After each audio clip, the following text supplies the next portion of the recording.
प्रबल ग्रीष्म ताप भितर जल संकट में जुझी होती राज्यवासी कूଅ नलकूअरू पानी न बाहर अनेक स्थान में लोके निर्भर कर नदी जल उपर हेले आपण जानते कि ओडिशार अधिकांश प्रमुख नदी और शाखा नदी एवं प्रदूषित एसबू नदी में बायोकेमिकल ऑक्सीजन डिमांड और मोट कोलिफर्मर परिमाण निर्धारित मानठार यथेष्ट अधिक एणु एसबू नदी सी ग्रेड रे स्थान पाई जार जल पानीय उपयोगी नुहे एभली किसी तथ्य देछि राज्य सरकार जंगल और परिवेश विभाग।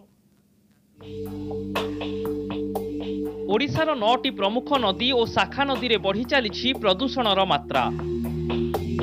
राज्यर सबुठारु बड़ नदी महानदीर अवस्था सांघातिक। झारसुगुड़ा संबलपुर और सोनपुर सहर में अधिक प्रदूषित हो पड़ी महानदी। एही सब अंचल में कोलिफर्म और बायोकेमिकल ऑक्सीजन र मात्रा बेस अधिक। आउ एहार प्रमुख कारण हेउछि सहरांचलर आवर्जना सीधासलख मिसुछि नदी रे। सेहीपरि भुवनेश्वर उपकंठरे थिबा कुआखाई और दया नदीर जल मध्य विषाक्त होई पड़िछि। मुख्यतः राजधानीर आवर्जना मिसी दूषित हेउछि एही जल उत्स। आउ पानीय आकार रे व्यवहार कले बेस क्षति पहुंची पारे आम शरीर को। राउरकेला रे ब्राह्मणी नदीर अवस्था भी सांघातिक। राउरकेला स्टील प्लांट आवर्जना सांगकू सहरवासी वर्ज्यवस्तु नदी रे मिसी विषाक्त करुछि जल उत्स को।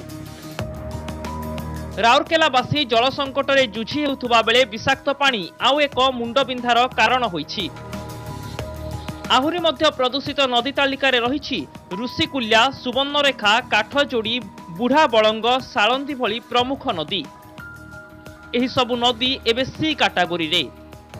बालेश्वर ठारू आरंभ करी मालकानगिरी और भुवनेश्वर ठारू आरंभ करी संबलपुर पर्यंत सबु अंचल रे विषाक्त केमिकाल मिसुछि नदी जल सह। सेपटे स्थानीय प्रशासन को सतर्क करी चुप बसिछंती राज्य सरकार। एणु प्रश्न उठुछि भविष्यत रे ओडिशार जल संकट महाराष्ट्र और दिल्ली को बळी जीवनी तो।